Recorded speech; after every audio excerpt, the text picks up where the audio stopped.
Hello student, आप सभी का इस सेशन में मैं शंकर झा स्वागत करता हूं। समसामयिकी की ये जो श्रृंखलाएं आपकी चल रही है, जो केजीएस मैगजीन आधारित श्रृंखला है, इसमें हम आपसे हर एक मंथ के एक मैगजीन पर जो वो कंटेंट है, उस कंटेंट को आप कैसे प्री और मेंस एग्ज़ाम के लिए अपने नोट्स में इनकारपोरेट करें या करेंट अफेयर्स का नोट्स आप कैसे बनाएं, उसके बारे में हम आपसे चर्चा करते हैं।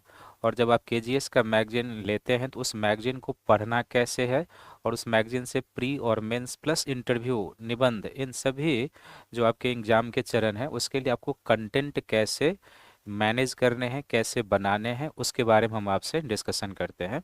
तो आज के इस श्रृंखला में, इस एपिसोड में हम जैसे कि आप देख रहे हैं कि जो सितंबर 2025 का मैगजीन है, इसमें से पर्यावरण और जो समसामयिकी का एरिया होगा, उसमें हम एक टॉपिक के साथ आपके साथ वाइड एंगल के तहत 360 व्यू के तहत उस टॉपिक को देखेंगे।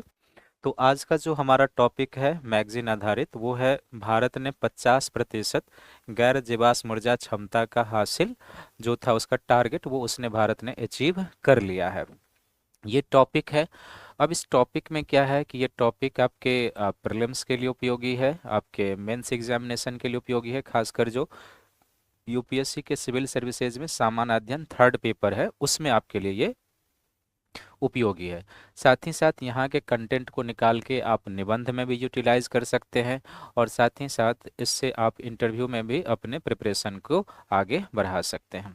तो आइए सबसे पहले इस टॉपिक में देखते हैं कि जो मैगजीन है केजीएस का, उस मैगजीन में इस टॉपिक को कितने वाइडर व्यू और कितने डेप्थ के साथ संकलित करके आपके लिए उपलब्ध कराया गया है, तो उसका एक बार डायमेंशन पर पहले चर्चा कर लेते हैं।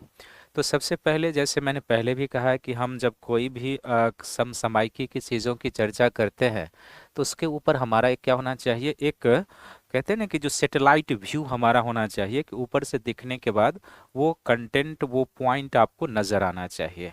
तो सबसे पहले जाहिर सी बात है कि करंट में है, तो पहले हमारे पास क्या होना चाहिए कि चर्चा में क्यों है, चर्चा में क्यों है ना, और चर्चा में क्यों, और प्लस इसके साथ जो है सो अन्य संबंधित कुछ फैक्चुअल जानकारी है, तो वो हमें ध्यान में रखना है। दूसरा, इसमें हमें देखना है कि भारत का जो आईएनडीसी लक्ष्य है, वो आईएनडीसी एवं पेरिस समझौता, इन दोनों को हम इस टॉपिक के साथ कैसे इनकारपोरेट करेंगे और मैगजीन में इसको किस तरीके से सुव्यवस्थित व्यवस्थित ढंग से आपके लिए बताया गया है, वो है। तीसरा, इसमें भारत का जो अद्यतन एनडीसी है, तो भारत का जो अद्यतन एनडीसी है उसके बारे में बताया गया है, कि जो नेशनल डिटरमाइंड कंट्रीब्यूशन है उसके बारे में। फिर ये जो भारत ने उपलब्धि हासिल की है, तो आपको एक ये जानकारी रखनी चाहिए कि ये जो उपलब्धि भारत ने हासिल की है, उपलब्धि का महत्व क्या है, भारत के लिए इम्पोर्टेंस क्या है, प्लस इसी को आप कह सकते हैं कि लाभ क्या है भारत के लिए, ये है।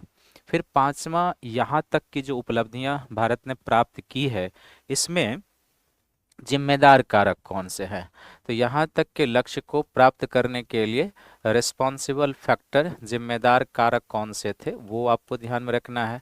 फिर छठा जो सेगमेंट इस टॉपिक में दिया हुआ है, वह है कि इस क्षेत्र में प्रमुख चुनौतियां और चिंताएं क्या है, तो संबंधित चिंताएं भारत के लिए क्या है, और चिंताओं के साथ साथ इस क्षेत्र में चुनौतियां क्या है, चुनौती क्या है। और फिर जब चिंताएं और चुनौती की बात होगी तो फिर क्या होगा कि आगे का मार्ग क्या होना चाहिए, आगे का मार्ग जो सुझावात्मक होगा, आगे का मार्ग। और फाइनली इसी के अनुरूप क्या होना चाहिए, कंक्लूजन आप निकाल लेंगे, निष्कर्ष निकाल लेंगे। तो ये जो आपका इस मंथ के मैगजीन में टॉपिक है, इतने सारे वाइडर एंगल को कवर किए हुए हैं। चर्चा में रहने के कारण आईएनडीसी और पेरिस समझौता, भारत के अद्यतन एनडीसी, उपलब्धि का महत्व क्या है, लाभ क्या है, फिर जिम्मेदार कारक क्या है, और फिर चिंताएं, चुनौती, वे ऑफ फॉरवर्ड और निष्कर्ष। आप भी जब इस मैगजीन को पढ़ेंगे, चाहे वो इकोनॉमिक्स का कोई टॉपिक हो, चाहे वो इन्वायरमेंट का हो, चाहे वो ज्योग्राफी से हो, चाहे सोशल इशू का हो, सोशल जस्टिस का हो, जो भी एरिया हो, साइंस एंड टेक का हो, तो जब भी आप इस मैगजीन को पढ़ेंगे तो इसी तरीके से हर एक टॉपिक को आप क्या कीजिएगा, पहले फॉर्मेटिंग कर लीजिएगा। और जब हम टॉपिक का फॉर्मेटिंग कर लेते हैं तो हमें ये पता चल जाता होता है कि इस टॉपिक का कितना डायमेंशन है और कितना डेप्थ तक आपको जाना है। एग्जाम में इसी दो चीज़ की रिक्वायरमेंट होती है, चाहे वो प्रीलिम्स हो और फिर मेंस हो, इसी की रिक्वायरमेंट होती है। तो चलिए इसी के इर्द गिर्द हम आपको बताते हैं कि इस टॉपिक में क्या क्या है, और फिर जब आप ये मैगजीन कवर करेंगे तो फिर उसी पॉइंट ऑफ व्यू से आपको भी इसे देखना है। तो जैसे कि आप देख रहे हैं कि ये सामान्य अध्ययन थर्ड पेपर में है और इसका संदर्भ क्या है। तो भारत ने 50% गैर जीवाश्म ऊर्जा क्षमता हासिल कर लिया है, ये है। लेकिन ये महत्व क्या है और क्यों चर्चा में है। तो भारत सरकार का जो केंद्रीय नवीकरणीय ऊर्जा मंत्रालय है, इसने हाल ही में भारत ने जो पेरिस समझौता 2015 में हुआ था, और उस पेरिस समझौते में भारत ने जो अपना एक आईएनडीसी लक्ष्य निर्धारित किया था, जिसको हम कहते हैं स्वैच्छिक राष्ट्रीय योगदान या कंट्रीब्यूशन, उस लक्ष्य में भारत ने एक नवीकरणीय ऊर्जा के उत्पादन करने का एक सर्टेन लक्ष्य रखा था, जिसको ग्लासगो में थोड़ा सा इन्हांस किया गया। तो वो लक्ष्य भारत ने स्थापित क्षमता के हिसाब से पा लिया है, वही जो है सो ये बताया गया है। तो निर्धारित समय सीमा के 5 वर्ष पूर्व भारत ने ये गैर जीवाश्म स्रोत से कुल इंस्टॉल्ड ऊर्जा का 50% लक्ष्य हासिल कर लिया है। भारत के लिए क्या था कि पेरिस समझौते में भारत ने यह तय किया था कि वर्ष 2030 तक कुल स्थापित जो ऊर्जा होगा उसमें हम 50% गैर जीवाश्म स्रोतों से नवीकरणीय ऊर्जा लक्ष्य हासिल कर लेंगे। तो भारत ने वो लक्ष्य जो है 2025 में पा लिया है, यानी कि 5 वर्ष पहले अचीव कर लिया है, वही इसमें बताया गया। अब क्या है कि भारत में अभी जो टोटल इंस्टॉल्ड एनर्जी है वो कितना है, 484.8 गीगावाट है। और ये जो टोटल इंस्टॉल्ड एनर्जी है, इसमें 242.8 गीगावाट क्या है कि गैर जीवाश्म स्रोत से इंस्टॉल्ड एनर्जी है, यानी कि इसमें सौर ऊर्जा, पवन ऊर्जा और अन्य जो भी नवीकरणीय ऊर्जा के स्रोत होते हैं उसके द्वारा जो है भारत ने इतना लक्ष्य हासिल कर लिया है, जो भारत ने पेरिस समझौते में घोषित किया था कि हम 2030 तक इस लक्ष्य को पालेंगे। अब ये उपलब्धि भारत के पंचामृत लक्ष्यों के अनुरूप है या उस लक्ष्यों को पूरा करता है।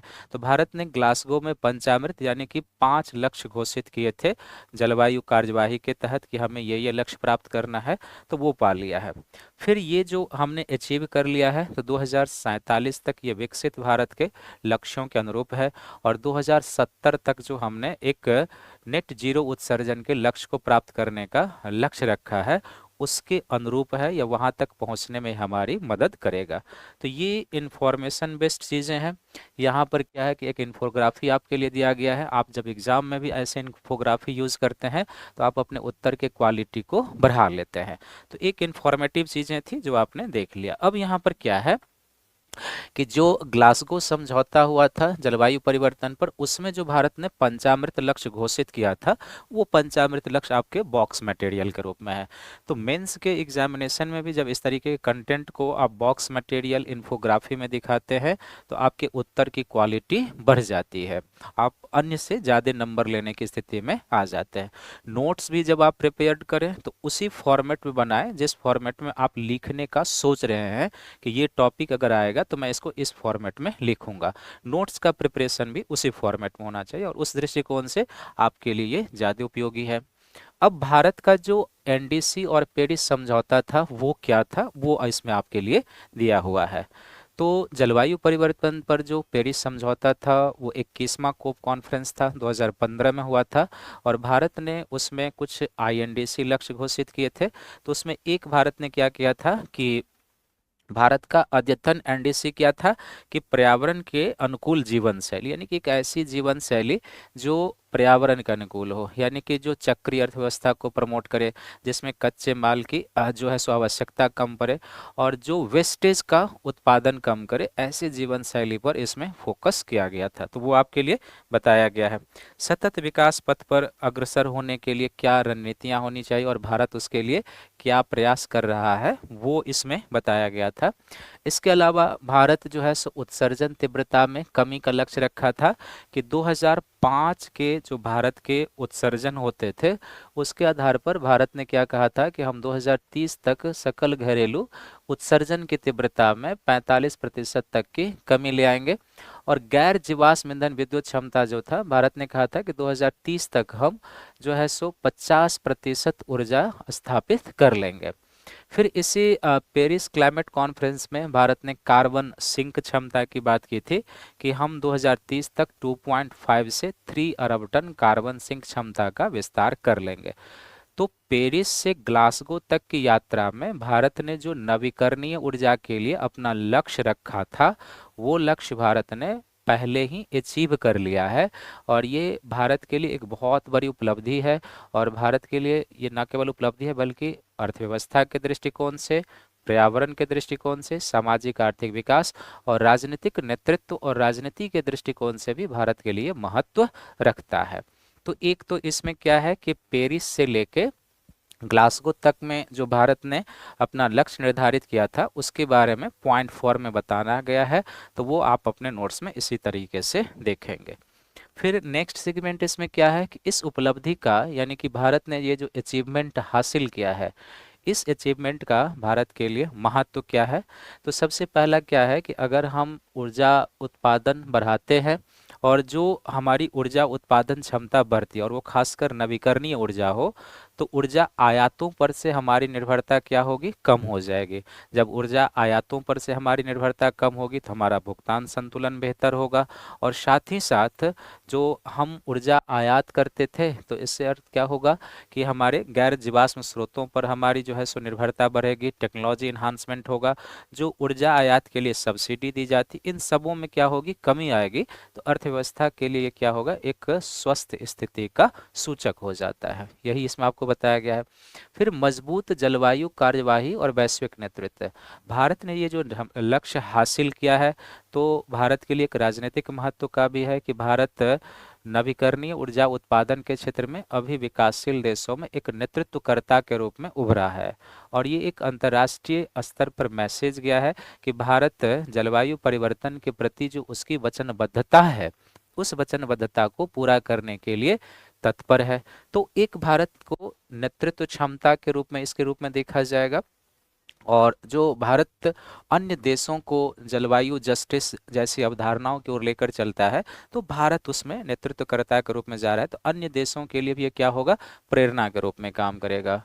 कम उत्सर्जन और स्वच्छ वायु, जाहिर सी बात है कि इसका प्रभाव क्या पड़ेगा, देश के वायु प्रदूषण में कमी आएगी, हेल्थ सेक्टर पर प्रभाव जाएगा। क्योंकि जैसे जैसे हमारे यहाँ नवीकरणीय ऊर्जा का उत्पादन बढ़ेगा, उसकी खपत बढ़ेगी, तो वायु प्रदूषण अर्थात जो कार्बन डाइऑक्साइड, कार्बन मोनोऑक्साइड, इस तरह के जो भी नाइट्रोजन, सल्फर हैं जो वायु को प्रदूषित करते हैं, उसका उत्सर्जन कम होगा। तो हेल्थ का जो इशू है वायु प्रदूषण से उत्पन्न होने वाला, वो भी कम होगा। तो हेल्थ पर हमारा सकारात्मक प्रभाव जाएगा, ये आपको बताना है। फिर ग्रामीण विकास और विकेंद्रीकृत ऊर्जा पहुंच, चूंकि जितनी ऊर्जा की क्षमता बढ़ेगी, भारत की ऊर्जा की पहुंच ग्रामीण क्षेत्र में होगी, इससे ग्रामीण क्षेत्र में भी रोजगार का सृजन होगा और साथ ही साथ आर्थिक और सामाजिक अवसरों में वृद्धि होगी। तो ये इसमें आपको बताया गया है कि उपलब्धि का महत्व भारत के लिए क्या है। तो हेडिंग का पॉइंट है और उस सब हेडिंग के पॉइंट के अंतर्गत विश्लेषण किया गया है कि इसका महत्व क्या है और किस तरीके से है। फिर आर्थिक प्रगति और हरित रोजगार का सृजन, इसके लिए उदाहरण दिया गया है कि जैसे प्रधानमंत्री सूर्य घर योजना है, इसके माध्यम से न केवल ऊर्जा का विकेंद्रीकरण हुआ है बल्कि इसके माध्यम से छोटे स्तर पर रोजगार का सृजन भी हो रहा है जो आर्थिक समृद्धि को बढ़ावा दे रहा है। तो भारत का ये जो उपलब्धि है वो कितने तरीके से हो गया, एक हमने बताया कि इकोनॉमिकली हमारा क्या होगा, आयात पर निर्भरता कम होगी, हमारा भुगतान संतुलन बढ़ेगा, रोजगार सृजन होगा, राजनीतिक नेतृत्व और क्षमता का ये परिचायक है। साथ ही साथ हम कार्बन उत्सर्जन कम करेंगे तो हम अपने अर्थव्यवस्था को डीकार्बोनाइज करेंगे, तो हम जो सतत विकास लक्ष्य हमारा है वो भी हम प्राप्त कर पाएंगे। जो कार्बन उत्सर्जन को कम करने का हमारा लक्ष्य है 2070 तक का, वो हम अचीव कर पाएंगे। तो हम कई सारे लक्ष्यों को प्राप्त कर लेंगे जो इसमें बताया गया है। इसके बाद क्या है कि इस उपलब्धि के लिए, यानी कि जो भारत ने ये नवीकरणीय ऊर्जा उत्पादन का जो लक्ष्य पहले अचीव कर लिया है, इसके पीछे रिस्पॉन्सिबल फैक्टर क्या है। तो इसमें जैसे नीति संचालित प्रगति जैसे बहुत सारे ऐसे कार्यक्रम हैं जो भारत ने नवीकरणीय ऊर्जा के उत्पादन करने के लिए बढ़ावा दिए हैं, उसका इसमें जिक्र किया गया है। जैसे पीएम कुसुम योजना है, पीएम सूर्य घर योजना है, मुफ्त बिजली योजना है, सौर पार्क विकास है, सौर मॉड्यूल के लिए जो उत्पादन प्रोत्साहन लिंक योजना है, जो राष्ट्रीय पवन और सौर हाइब्रिड नीति है, जो भारत सरकार की अपतटीय पवन ऊर्जा उत्पादन नीति है। तो इस तरीके से भारत ने जो सौर और पवन ऊर्जा उत्पादन करने के लिए विभिन्न प्रकार के नीतियां अपनाई, उसका ये प्रतिफल है कि भारत समय से पहले इस लक्ष्य को प्राप्त करने में सफल रहा है।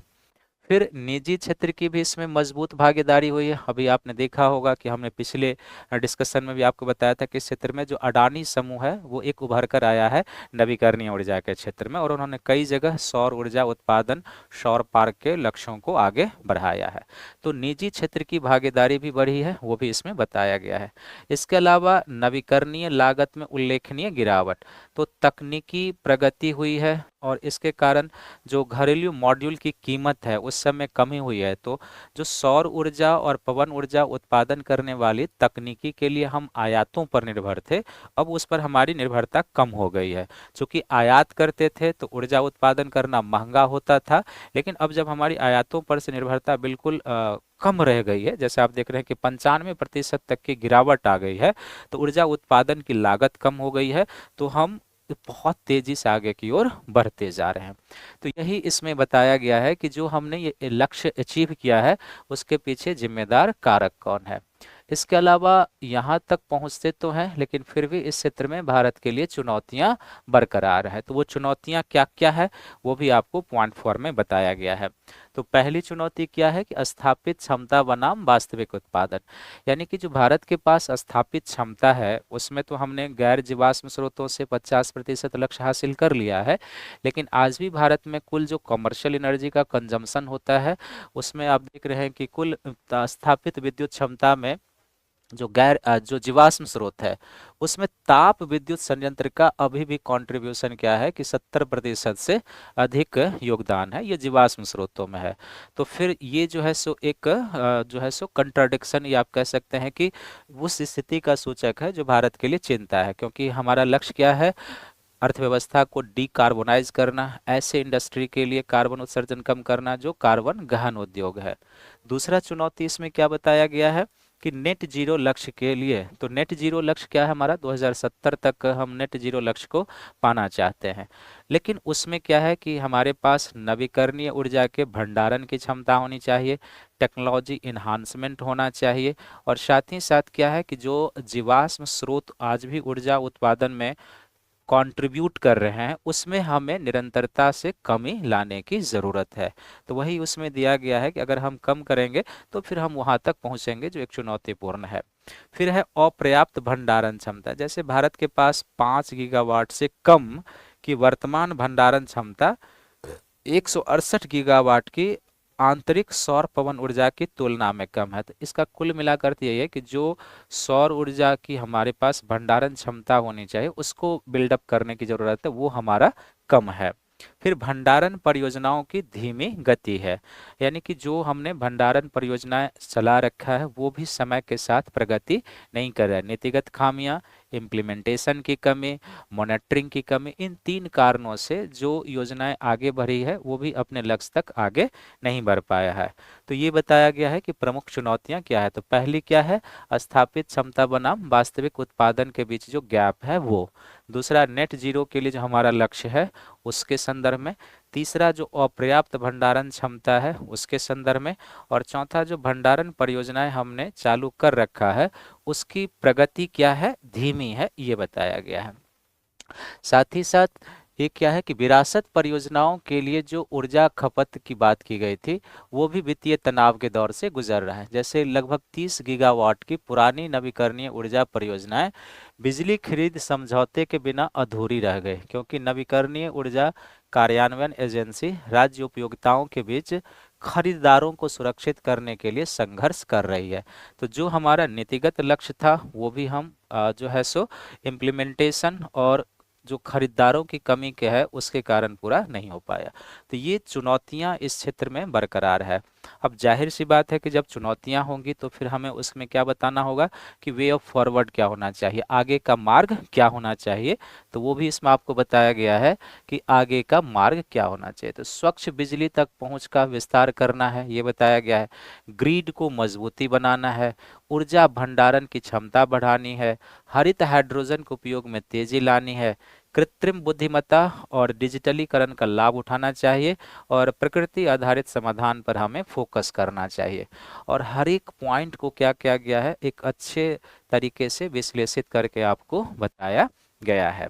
तो ये जो टॉपिक है ना, हमने इसमें उस तरीके से बता दिया है कि आप इस मैगजीन को जब पढ़ेंगे तो मैगजीन के पढ़ने के क्रम में इसी तरीके से आप हर एक टॉपिक, जैसे अर्थव्यवस्था से संबंधित है, पर्यावरण से संबंधित है, डिजास्टर मैनेजमेंट से है, भूगोल से है, इकोनॉमिक्स से है, साइंस एंड टेक से है, इसी तरीके से इसको नोट्स बना लेने की ज़रूरत है। और नोट्स ऐसे ही होना चाहिए, हेडिंग वाला पॉइंट और उसके अंतर्गत दो दो लाइन में उसका विश्लेषण, ताकि अगर प्रीलिम्स में क्वेश्चन आया वो भी आप कवर कर लेंगे और मेंस में आप आराम से लिख लेंगे। मेंस में इन्फोग्राफी, जो कवर मटेरियल होता है, इस तरह के जितने आप क्रिएटिविटी करेंगे आप बेहतर अंक उठा पाएंगे। अब मैं आपसे एक जो मेंस में पूछा हुआ प्रश्न है वो भी शेयर करना चाहूँगा, और इस प्रश्न को आप लिखिएगा ज़रूर। जैसे कि क्या आप के विचार में भारत अपनी ऊर्जा आवश्यकताओं का 50% भाग वर्ष 2030 तक नवीकरणीय ऊर्जा से प्राप्त कर लेगा? अपने उत्तर के औचित्य को सिद्ध कीजिए। जीवाश्म ईंधनों से सब्सिडी हटाकर उसे नवीकरणीय ऊर्जा स्रोतों में लगाना उपयुक्त उद्देश्यों में पूर्ति किस प्रकार सहायक होगा, समझाएं। तो देखिए कंटेंट तो लगभग यहीं से आएगा, बस इस प्रश्न के हिसाब से क्या करना होता है, अपने कंटेंट और अपने उत्तर को दिशा देना होता है। तो आप इस प्रश्न को जरूर लिखने का प्रयास कीजिएगा और इसका फॉर्मेटिंग भी जरूर कर लीजिएगा।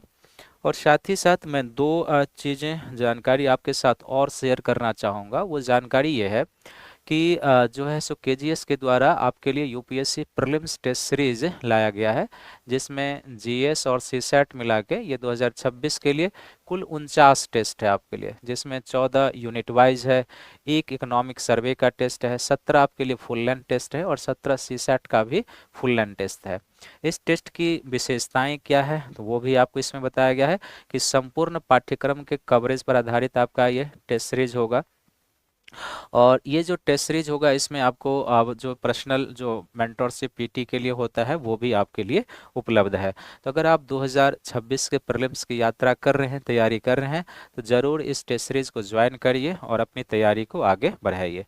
दूसरा आपके लिए एक अपॉर्चुनिटी भी है। वो अपॉर्चुनिटी क्या है, तो जो यूपीएससी प्रीलिम्स टेस्ट सीरीज है वो स्कॉलरशिप टेस्ट सीरीज एक हम आयोजित कर रहे हैं। तो ये जो स्कॉलरशिप टेस्ट है ये हमारे 19 तारीख तक इस पर रजिस्ट्रेशन होगा, यानी कि 2 सितंबर से लेके 19 सितंबर तक इसका रजिस्ट्रेशन है।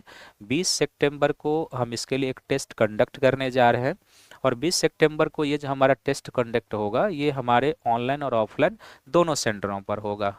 अब जब आप इसमें पार्टिसिपेट करेंगे तो पार्टिसिपेट करने के बाद हम इसमें 2 पेपर का टेस्ट लेंगे, जिस तरीके से यूपीएससी के द्वारा एक जीएस का और एक सीसैट का पेपर होता है उसी पैटर्न पर लिया जाएगा।